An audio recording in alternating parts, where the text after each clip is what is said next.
Now I love a good modern shooter, but every now and then it's nice to go back and play a classic. Contra is a fine example of a side-scrolling shoot 'em up, but it's actually a lot more than that. This game has a lot of variety, switching between side-scrolling and top-down shooting. Just like Double Dragon, it's probably best known as an NES game, but was created in 1987 by Konami for the arcades. You play as Bill and Lance, obvious clones of Schwarzenegger and Stallone. And speaking of movies, this game came out the year after James Cameron's Aliens, and the influence is obvious, especially towards the end of the game. So on to the gameplay. It's very much about pushing forwards fast. You don't just jump, you spin all over like a War Machine gymnast, and you mow down a ton of enemies in no time at all. Within the first second of playing, you've killed 2 people. You can shoot in 8 different directions, meaning that no one on the screen is safe. To shoot on the diagonals, you have to be moving forward, so you're rarely standing still. There isn't any careful sniping in this game.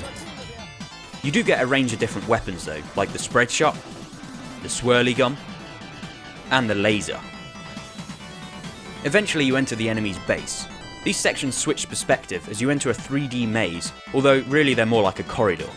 You need to shoot the small circles on the wall, ideally as quickly as possible, to kill everything on screen and progress.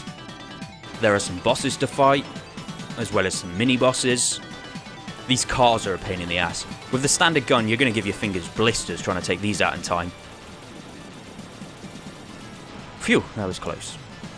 It's really not that long of a game and can be completed in around 20 minutes. However, this is easier said than done. The game gets extremely difficult during the final alien nest section, and is going to take a lot of practice if you want to do it without dying. It's a game that's fun to try and master.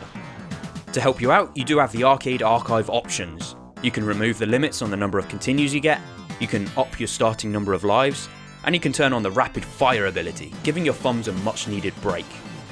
There's also a few different ways of playing. High score mode where you don't get any continues, caravan mode where you only get 5 minutes to get a high score, although I still don't quite know why it's called caravan mode. There's even the option to play the original Japanese version. What's the difference between this and the US?